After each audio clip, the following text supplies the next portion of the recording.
Today, we have with us the Honorable Mary Kay Bush. She's president of Bush International. She's director at Bloom Energy. She's a former director at Discover, T. Rowe Price, and Marriott International. The Honorable Mary Kay Bush is a veteran executive, corporate director, and government official who served 3 presidents. She's known as, we're going to delve into this, Ms. Free Market.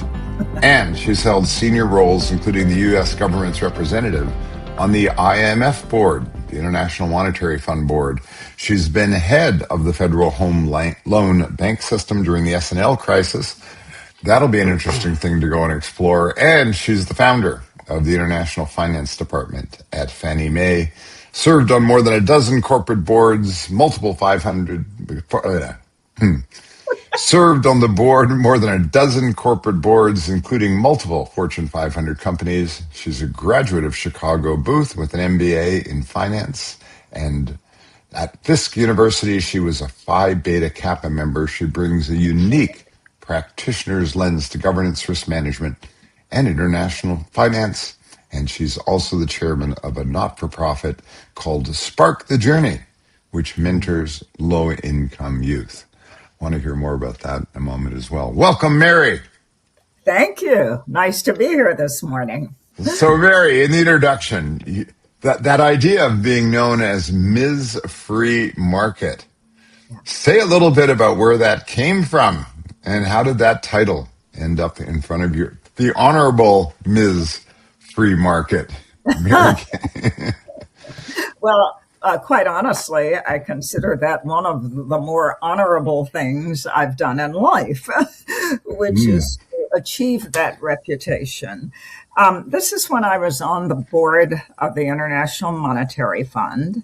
I went on the board in the mid-'80s during the middle of the debt crisis, one of the first big debt crisis of the modern age, anyway. And the title came about, I think, for 2 reasons.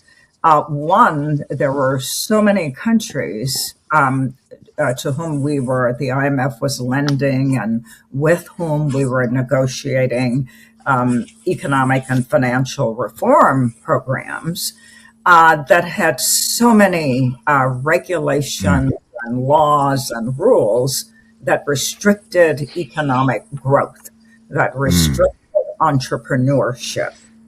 So in so many of my interventions on the board, when we were talking about any country that had these kinds of restrictions, I was constantly pushing for less regulation, for a tax system that made sense in terms of encouraging business and entrepreneurship, or policies within the country that would both keep capital at home and attract foreign capital. So that was one of the reasons. The other reasons was that I had the the insight or the innovative skill or something to create the structural adjustment facility. The reason for that was that I saw countries that were in economic and financial trouble. They would come in, negotiate a program with the IMF, sometimes the World Bank as well. And then a year and a half later, they were back in trouble. So I had to think, what's the problem? Why is this not working? And what I saw was that we at the IMF were dealing primarily with fiscal and monetary policy, but not with what I call the fundamental guts things, that affect business and business formation. And therefore, we created that facility to focus on those things. Yeah. Oh, I think that's a brilliant insight. And I'm curious. I mean, you look back now and looking at particularly some areas, and let's pick Africa or South America. Let's pick Africa, for example. which countries do you think have really learned their lesson from that period? And who do you think are sort of the good examples, the honorable examples? Well, I think there are probably several. One which comes to mind immediately is Ghana, where their economy has been faring much better than it was in earlier years, and where they have enacted, some of the free market reforms that have contributed to that. Yeah, yeah, yeah, and it's an interesting place. They're so dependent in some ways on the cocoa industry there, and as I understand it, it's a real interesting transition Yes, because they're trying to keep the young next generation, trying to keep them motivated, trying to keep them wanting to stay in the cocoa industry, versus they're looking at some of the financial implications for their parents and saying, I'm not sure I want to be working in the cocoa fields or cocoa farming. exactly. And, this is where I think many governments make mistakes, thinking that if they regulate prices of all things, which are so important to giving signals within a market economy, Yeah, that if they regulate those, if they do things by mandate, in the business sector, that they will be doing something good when inevitably, historically, it's been proven that they are not. yeah, Mary, for many of our listeners growing up in a free market system, they kind of take it for granted, the Yes. consequences of yes, that, But I come from India and I grew up at a time in the 70s and into the 80s, really, when India was very much a regulated economy where the government controlled everything, the commanding heights of the economy, as the old phrase went. All the Yes. major industries were owned by the government and every other industry was heavily regulated. And the consequences of that were so dire Hmm. for everybody, right? So, and by the way, the marginal tax rate was 98%, the highest income tax rate. So it was insanity, right? How Yes. do you even think this is going to work? And of course, India did open up finally in around 1990 because of a crisis.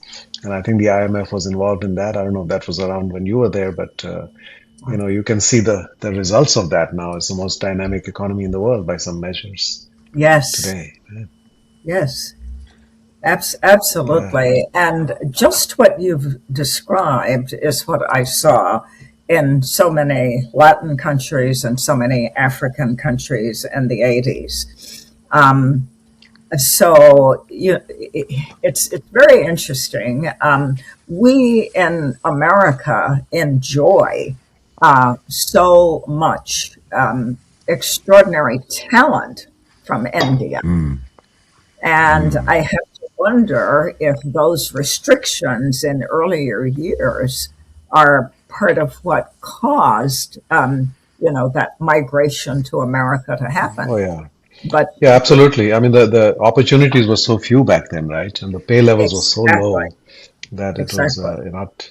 Yeah, now it's different, but still, yeah, it's the equation has changed. There were quite a lot of Indians who are going back to India in the last Yes. couple of decades. So the And I want to dynamism say, there is hold extraordinary. on, we need you here.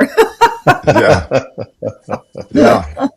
Well, if they can keep their foreign student visas, but that's a whole other issue that we won't go and touch right now. But um, Right.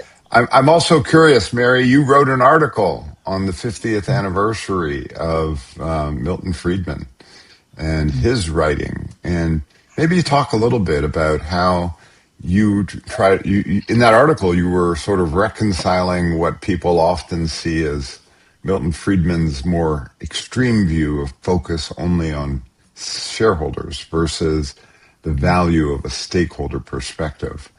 I'd be curious because, yeah, the free markets and I thought that article was a really good and. Ah, well, thank you. Yes. You know, it's to some extent, it's well, if you think like I do, it's a debate that really doesn't need so much to get so much emphasis because I think by the very nature of capitalism and free markets, when businesses are free to operate, to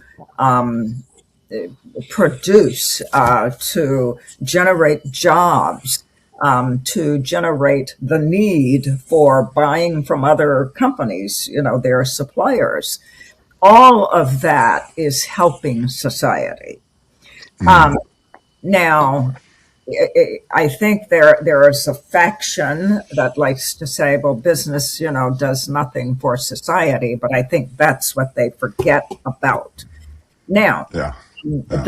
the debate, it's probably good to have these things discussed. It's certainly good to have them discussed and openly talked about.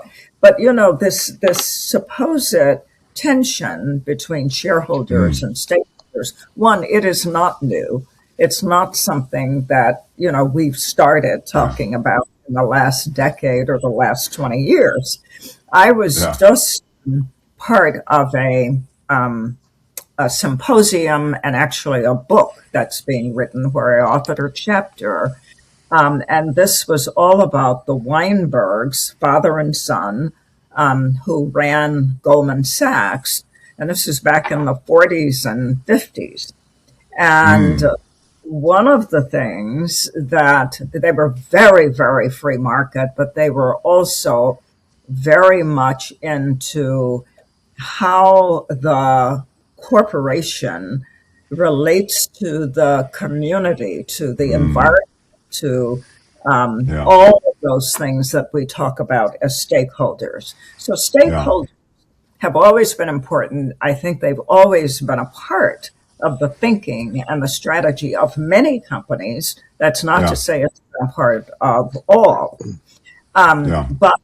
but companies, uh, now that there's more discussion about this, I think there are companies that are becoming more conscious of how do our operations affect the communities that Mm, we operate in. And for some of those, it's very local, and for some, it's global.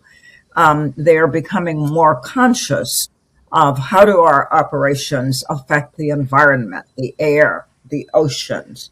And mm, so what I said earlier about the discussion is needed, but we mm. also need to recognize that these things can go hand in hand. Well, I'm curious with your board experience, how do you bring that dialogue about the value of stakeholders into the boardroom? Because in your article, you lay it out pretty clearly. You sort of say, listen, if you've got unhappy stakeholders and you're not treating them real well, you're probably not going to make a lot of money. But if you are treating your stakeholders pretty well, and, and then, you're more likely to make money. And there's a lot of studies that are starting to show that. Yeah. And yet, there's still a mentality sometimes that it's still all about the shareholder, particularly when you get to the board. So I'm Mhm, curious, in your mhm, world of being on these boards, what mhm, is the role of boards and how does that need to shift to have a fuller view of mhm. long-term value creation? Because you're also a long-termer, not a short-termer, and boards have this tension between that short-termism and that long-termism. How Yeah. are you addressing stakeholders and the long-term perspective in the boards that you've sat on and that you do sit on? Mhm. Well, two of the ways, they're very simple in my view. One, you've got to take care of the customer. Customer is a Hmm. stakeholder. If you don't take care of the customer, then they're not going to come back and buy your products. Right. And we all know, even just from personal or individual experience, that companies are not always equal in that regard. I want to mention one company, Marriott, on whose board I serve. The founders, Yeah. J.W. Marriott and his wife, when they founded the company, they always said, this was their motto, their belief, and became part of the culture of the company. They said, if we take care of our employees, they will take care of the customers. So that gets two of your constituents, the employees and the customers. Hugely important. I think that there are companies that need to pay more attention to people. It's really Yeah. people, that in the final analysis make companies they are. You can have the best products, you can have the best operations, but if you don't have people who are dedicated to the business, who have a passion about the business, who feel that they are indeed an important and valued stakeholder, then you're putting the business at risk. So human development, talent development is one of the ways that the board gets involved. We certainly get involved if there are customer issues, even sometimes if there are supplier issues and there are complaints about the way the company is being dealt with. Yeah. Yeah. Mary, going back to the Friedman versus Freeman, we call it Friedman versus Freeman because Ed Freeman is the father of stakeholder management, a good friend of ours. That debate, I think, gets confusing to people because they oversimplify the message. Yes. Right? Yes. And so that idea of what Milton Friedman was talking about, there's a famous Harvard professor named Theodore Levitt, a very famous marketing professor. He once said, an idea is not responsible for the people who believe in it. Right? So you can put an idea out there and people can take it too far. Right? They can overinterpret it. And so this idea that shareholder value and profits are important, yes, but some people say, okay, therefore I should only just focus on that. And what does that mean? Profit equals revenue minus cost. I need to maximize revenue, minimize costs. I need to charge as much, and sell as much whether people need it or not. And I need to minimize my costs, pay my people as little as possible, squeeze my suppliers, externalize burdens onto society. And you may achieve that profit in the short term, but as you've pointed out and others, you're planting the seeds for the destruction of that business. So that's kind of the simplistic way of understanding it. But there's another way of thinking about it, which is understanding the interconnections of all of the stakeholders. And when you do that, you say, well, the shareholders are a stakeholder as well. And for them to flourish alongside everybody else, they all have to be doing well, right? Yes. So that takes away, I think, the contradiction that people see in that argument, right? Seeing the system. Yeah, I think you're absolutely right. When you said people they listen to the idea and then they take it to the extreme, I think what's happening is that they are not analyzing the costs and the benefits of whatever the action is. If it's pure short-termism, if it's paying your employees as little as possible, what does that imply for the longevity, the loyalty of your employees? What does that imply for their motivation to do their work? And some of those things, it's not easy to quantify, and that's one of the reasons that you need really people who are not thinking in a linear fashion, but who are thinking broadly about implications and what things mean. And this means board members as well as management. Yeah, it calls for systems thinking in a way, understanding the whole system and how it's all connected to each other, right? Yes. And it's interesting that John Mackey of Whole Foods had a debate with Milton Friedman on the pages of Reason magazine. I think it was in the early 2000s, 2007, I think. And of course, they went back and forth on the whole argument. And then by the end, Milton Friedman says, well, John, your company is doing very well. So clearly you are creating a lot of shareholder value. Therefore, all these things that you're doing for your suppliers and your employees and your communities and the environment and so forth, those are all fine because you're actually creating more shareholder value than everybody else. And John's answer was, well, Milton, I know that having happier employees results in happier customers and so forth, and therefore higher profits and shareholder value. But I would do it even if that were not the case.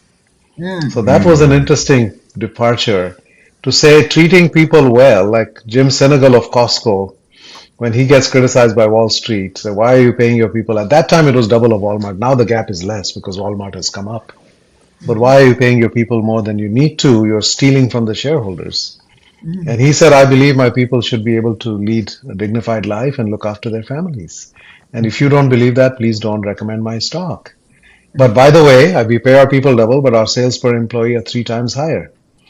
And by the way, we pay double, but our annual employee turnover is 1/10 of Walmart at that time. So you could see the sort of interconnections between those things. But this idea of some business leaders choosing to do the right thing, not only from the calculation that it's going to result in more profit later, but just because they believe it's the right thing to do. And I think, isn't that part of freedom? As a business leader, you have the freedom to make that decision, right? I think you're right. You do have that freedom to make that decision as a business leader.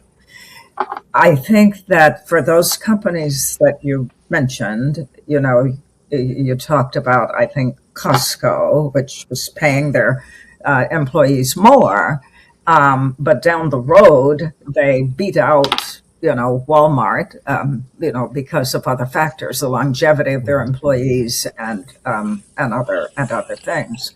So again, that is looking at the long term, even though he might have done it because he thought it was simply the right thing to do. That right thing to do turned out to be a good thing to do for the company. Business leaders, yes, have the freedom to do that, to do whatever it is they think is right and is best. But it is the shareholders who, if they at some point said, wait a minute, this isn't quite working so well. Don't we have to calibrate this? Then you've got to listen to your shareholders because they are the ultimate owners.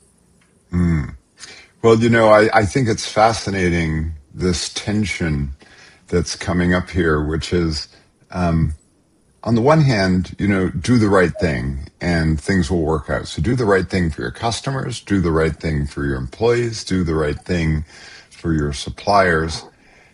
But that's not enough. You've got to do it within a good business model, within a good business strategy. Because if you don't have that good business operating model and that good business strategy, shareholders are never going to win anyway. So I'm interested, Raj, in this tension, and Mary, this tension between, do we have a good business operating model? Do we have a good business strategy? Because that, aligned with a stakeholder orientation, provides a great business. But if you're doing the stakeholder orientation and you take your eye off the ball on the strategy and the operating model, well, then eventually you're going to be in trouble anyway because you're not a good business. And I find that an interesting tension to debate, and it gets lost sometimes as it's all about stakeholders or not about stakeholders, and it's, wait a minute, it's about your strategy and your operating model and your stakeholder. Yeah. Well, I think you're right. I think as companies think about stakeholders and about outside activities, even in which they might want to engage, the more they can align it with their strategy, the better. Because the more they can align it in a way that it supports the business in some way, the better.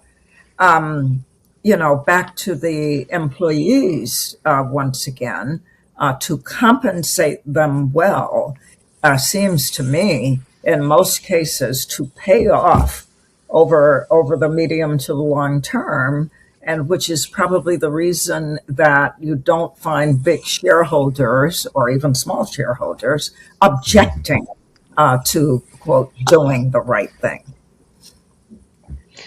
And very connected to that, you have a very nuanced and very interesting argument around social responsibility, where you frame it in terms of individual freedom.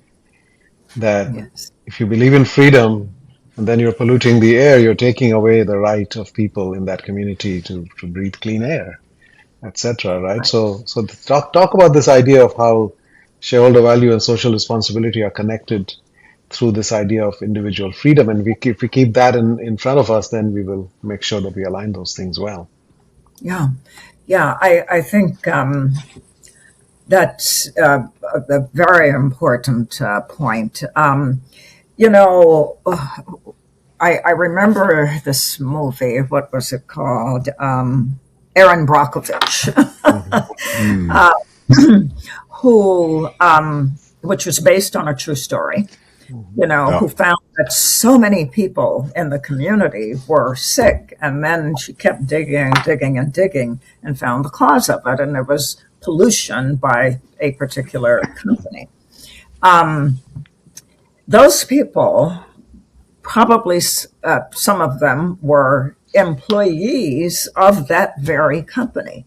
So what does it do to their ability to work for the company, to keep the company going? What does it do in terms of the medical costs for the company? Those are some of the factors that have to be taken into consideration by companies that have operations that might be polluting the air or polluting the oceans. Another thing that I think about is in this country and many countries, for a long, long time, historically, it has not been traditional to have women at senior levels in the workforce, in companies. And what are companies doing if they don't allow women in? They're cutting themselves off from a huge pool of talent.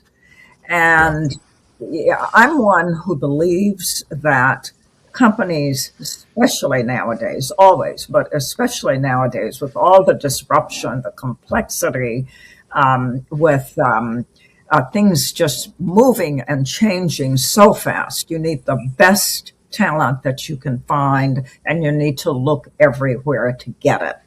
So the individual freedom of women in general, had been really cut off for so very long.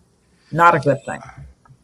Yeah, I love the approach that you take on this. For me, it raises an interesting question. Raj sometimes says there's no such thing as side effects.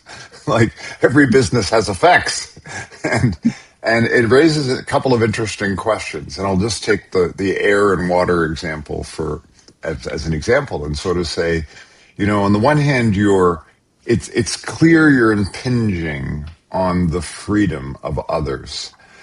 And at some point, you have to be able to measure how much, right? At some point, you have to be able to say, we need to price these externalities. Yeah. And I'm a big believer in, if you don't, we need to price those externalities. Like that water costs something, that air costs something, and you need to put that into your P&L. And if you don't put that into your P&L, you're not, you need to understand, that do you have a diverse workforce? Does it represent your customer base? Are you tapping into all of the talent that might be available? And if you're not measuring those things, then it's really hard for the board, many layers up, to have a dialogue about it. Because, gosh, we just don't know. Yeah, it's a bad thing, or we don't, but how much are we polluting? And how much are we missing out because we're not diverse in terms of our talent pool and bringing in the best talent? So I'm curious how you feel about that idea of a more balanced balance sheet, so to speak. Well, what I here's let me cite two things. First of all, there are major, highly respected companies like McKinsey, like Deloitte, that have studied Yeah. the effects of having a diverse management team, a diverse board. And I don't have the statistics all in my head, but generally what they have seen is much better performance, be it in terms Yeah. of revenue growth or the bottom line, and the like, if you have a diversity at the top of the company, and I'm sure throughout the company as well. One of the other studies shows that when you have a wider range of perspectives in the management team and the company on the board, then that company generally is more innovative and they Yeah. are better able to identify risks. We all come from different Yeah. backgrounds. So there Better are decision making because you have more points of view at the table and you're able to debate it. absolutely. Yeah. So, both companies, Deloitte and McKinsey, were very careful to say that we can't say that these things are causal, but they are certainly statistically significant. Statistically significant is a pretty high bar, and Yeah. I think so.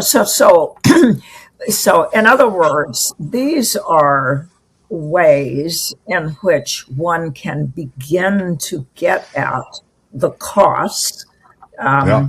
of not having a diverse workforce, which has implications for the balance sheet. Now, how one would ever capture that on a balance sheet, I don't know. Mm. And, Mm. it is. I'm not sure that one can. I'm not sure that one should. But you've got to take account of it in your thinking about the progression of the company and its fortunes, essentially. Yeah, Mary, on that subject, as you know, there's a whole backlash going on out there against DEI programs and so forth. And this whole argument is used around meritocracy. We just want a blind meritocracy, etc. And I think that has the effect of shutting out some people because of your definition of meritocracy and where it originates from. So how do we, in the face of all of these headwinds that we're seeing, and this idea that people are reacting to, that we have quotas and so forth, what are the mechanisms that companies should use in order to make sure that they are tapping into the brilliance and the capabilities across the population, right, without falling into this trap that people are talking about? How do we try to move in that direction? Yeah. Well, I think that thinking people, people who are not prone to try to pit these things against each other. Once again, we have that pitting of one idea Yeah. versus another. When that thinking people are figuring this out, and they've had it figured out. Some companies might be de-emphasizing the moniker DEI, but does that mean that they are de-emphasizing bringing in the best talent from everywhere that they can find it? I don't think they are de-emphasizing it. And what the foundation of that is that meritocracy and DEI, we've just talked about, those things are not diametrically opposed. They couldn't be, because we found, as we just discussed, Deloitte, McKinsey, others, that when you have a diverse management team, a diverse board, that you get Yeah. better performance. Yeah. So there has to be meritocracy within DEI. It's just that I think people set up artificial artificial constructs to say that one negates the other, and one does not negate the other. Well, I love the way you frame that. And of course, you, as a woman of color, you have good stance to be able to say this in a way in which an old white guy like me can't. But I want to quote the data, because the top quartile companies that are in the top quartile for ethnic and cultural diversity on executive teams, top quartile, are 33% more likely to see industry leading profitability. And this really raises this old question that I've always found fascinating: the freedom from and the freedom to. You're free from constraints. So when we remove constraints, you have the freedom, to not be boxed in. But then there's another question: are you free to have access? And this is at the core of one of the meritocracy arguments. And I think it partly goes back to the not-for-profit that you're on the board, that you're very supportive of. When you think spark the journey, let's be really clear: low-income youths don't have the freedom to enter the meritocracy in the same way in which high-income youth have an opportunity to enter the meritocracy. And I'm curious how obviously you care about this because you're chair of this organization. So this freedom from and this freedom to, you're talking about the freedom to, and how do we manage that part of the debate? Because there's some people who want to say, okay, yeah, I sort of get the correlation once you're on the ladder. Yeah, once you're in the building, it's okay, we can have the debate. But getting in the building may be really hard. And so I'm curious how you address that, or how you talk about that part of it. Yeah, that's a great point as well. Spark the journey. Let's start there.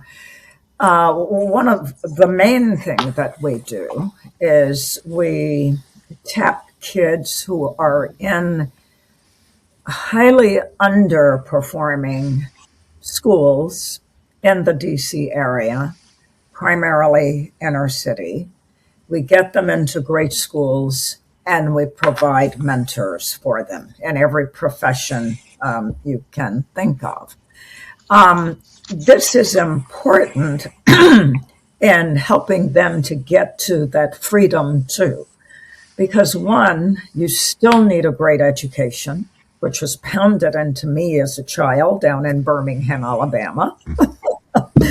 And you need exposure. You need exposure to the wide variety of professions that a young person can go into.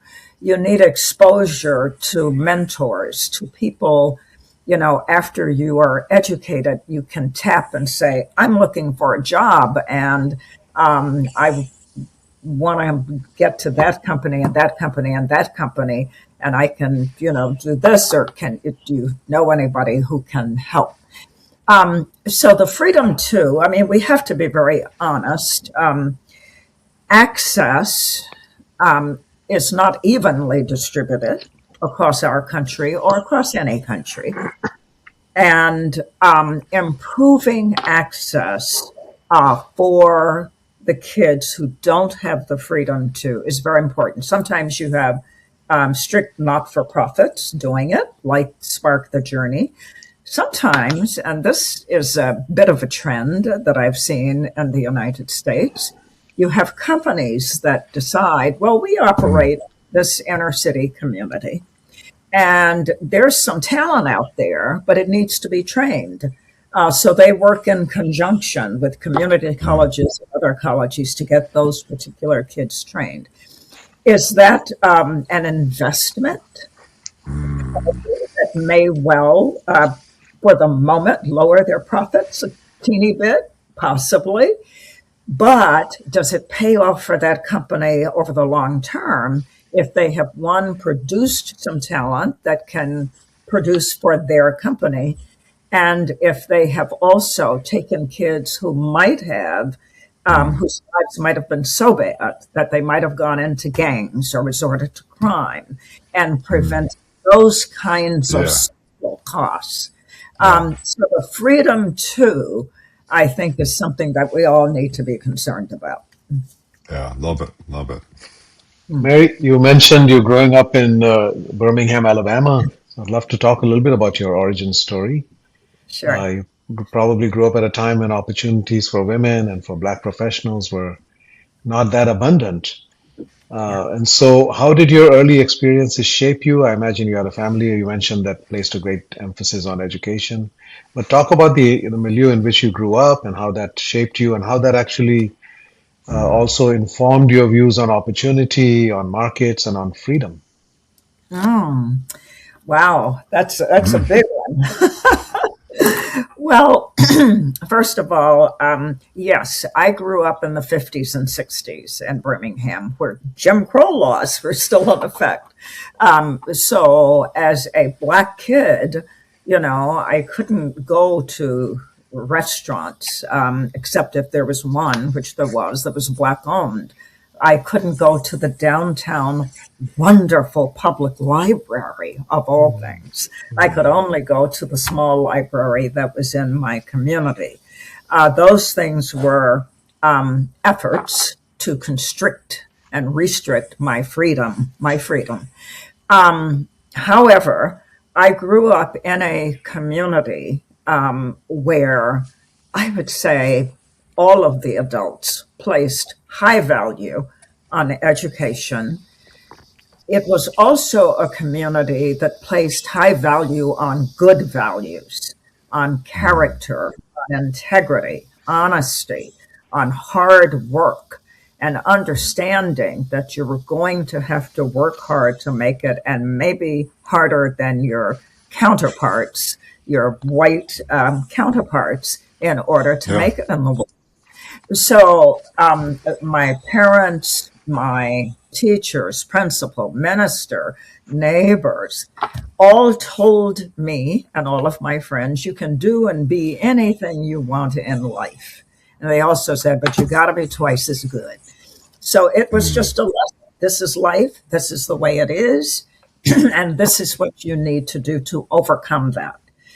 So one, we grew up with fantastic values. I always say when I go on a corporate board, I want to be sure that my fellow board members, the management team, are people of integrity, because honesty was beat into my brain by my mother, starting with the story of George Washington. I cannot tell a lie. I cut down the cherry tree, regardless of the truth of that story. Yeah. Yeah.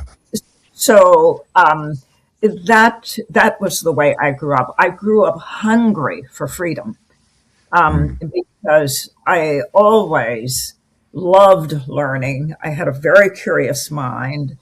I knew that God had blessed me with the gift of intellect, strong intellect, and I wanted to be able to use it because it's a gift from God. And or for others, whatever your belief is as to how you get, Yeah. where you are. And secondly, because I knew that there were talents that I could use for the world. And so I was determined. And that was one of the other things they taught us, determination and persistence.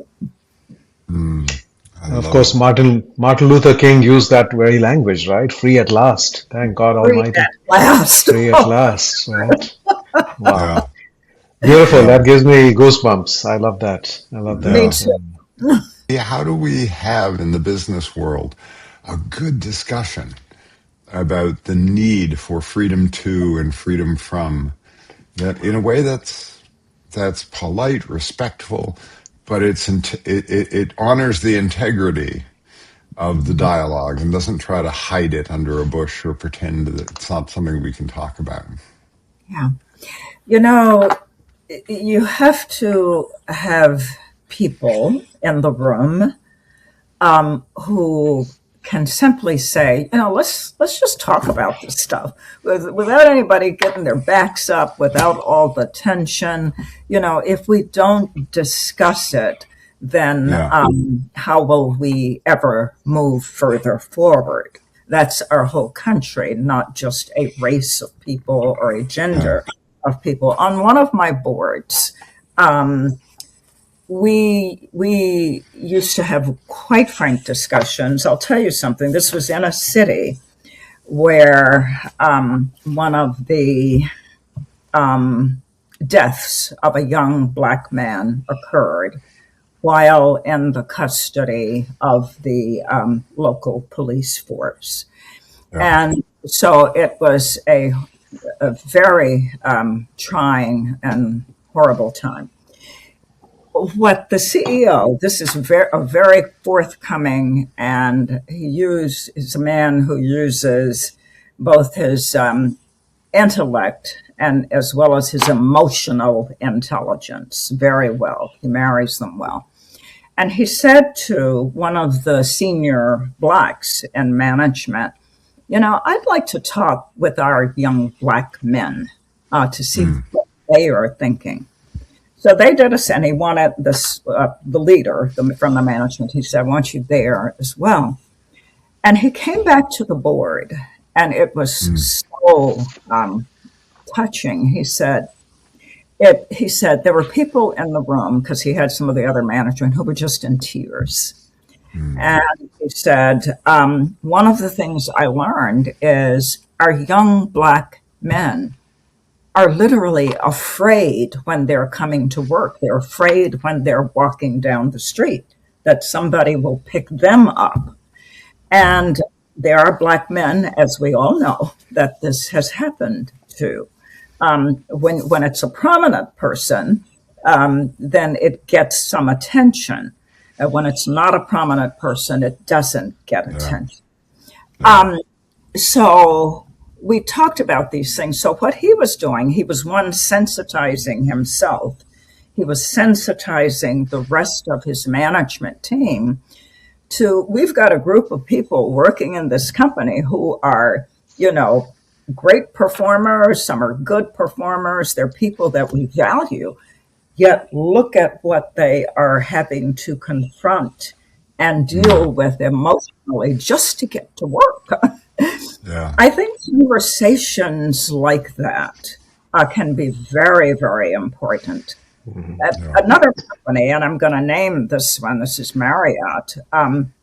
Marriott is a company that I deeply admire, plus the other company that I was just talking about. But as I mentioned, the Marriotts, the founders, when they started the company, we take care of the employees, they will take care of the customers. But for many years, they had a committee called the Committee for Excellence. And that committee focused on things like how many women are there in the company? How are they being developed? How are they being promoted? What kinds of people of color do we have in the company? What kind of development programs do we have for them? Do they have mentors? Do they have coaching? Those kinds of things. And that's been within Marriott. That didn't respond to ESG or DEI or anything. It's been there for decades. Yeah. I think it's things like that that companies do and need to do that will keep these issues on the table in a way that people aren't fighting each other and at each other's throats. I love the way you frame that, Mary, because, you and I met at the conclave that we were hosting about the future of responsible capitalism. Yes. And, part of what underlies that whole theme is that the next generation, the under 35 generation, are not big supporters of the idea of capitalism, the idea that business can be a force for good, because they don't hear these stories. They don't know this part of it. And I'm curious now, from your perspective, what are some of the things that we're not communicating well to that under 35 group, or we need to put more emphasis on, so they can understand that responsible capitalism or conscious capitalism is not an oxymoron. Yeah. It's the best way. Or what we like to say in our part is, this is how you elevate the practice of capitalism through responsible or conscious capitalism.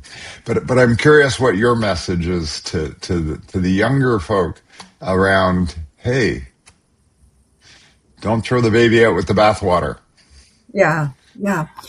Well, I think you're absolutely right. Some of them simply are not aware of some of the things that companies do. It's important to have those conversations. I have conversations with young people all the time, and I see exactly what you're talking about. And then I just start telling them stories, from things that I have witnessed, observed, been party to in various companies. But a lot of these things don't get a lot of public attention. I'm just thinking about conscious capitalism, about your organization. Why not have a session where somebody helps you financially bring in some of the younger folk and your regular clientele, and let's have a storytelling session. And I think all kinds of ideas could come out of that.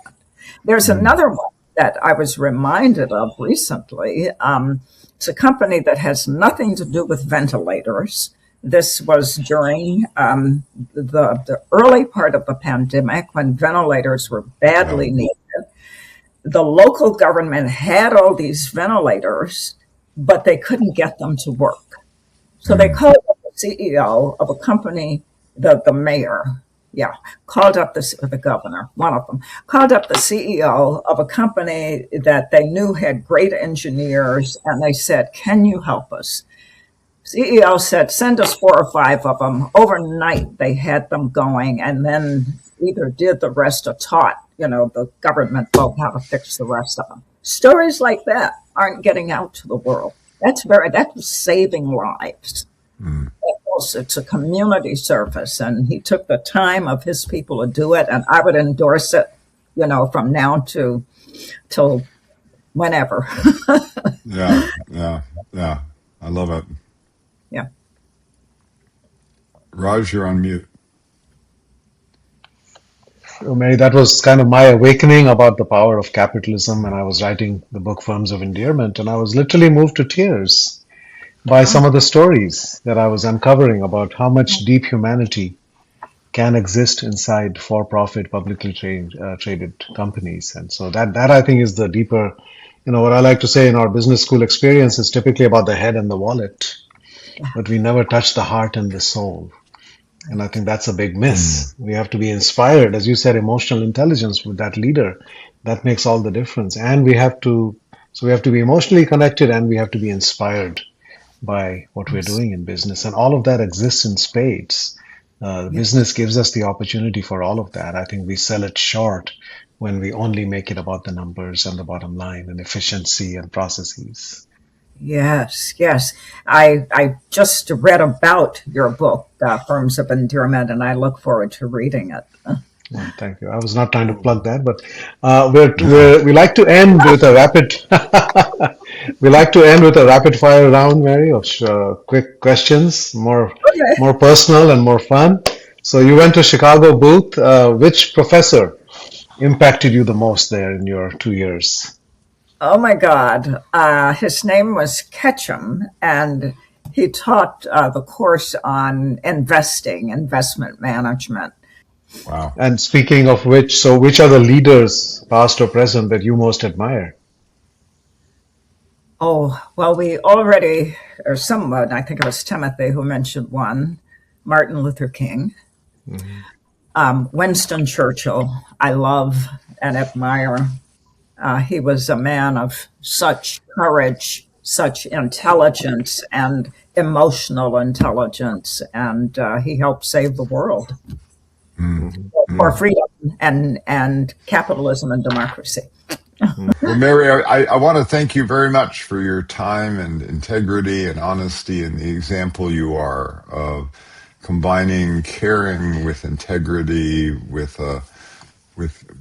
smarts about business and how it operates. It's a unique and lovely combination. I just want to say thank you very much for joining us today. Oh, Timothy, thank you so much. I thoroughly enjoyed this. Some of And my favorite Thank you. subjects, capitalism and freedom. I could talk about and them. singing and tennis. There you go. Yes. We covered it all. We covered it all. And thank you to our listeners. And if you enjoyed today's show, please go over to Spotify or iTunes and leave us a message or a rating. And whatever channel you're listening to, please hit the subscription button. And thank you to Rainbow for their productions and Matthew Jones there, and for Conscious Capitalism Inc. for sponsoring this week's show. And we'll see you all next week. Be well.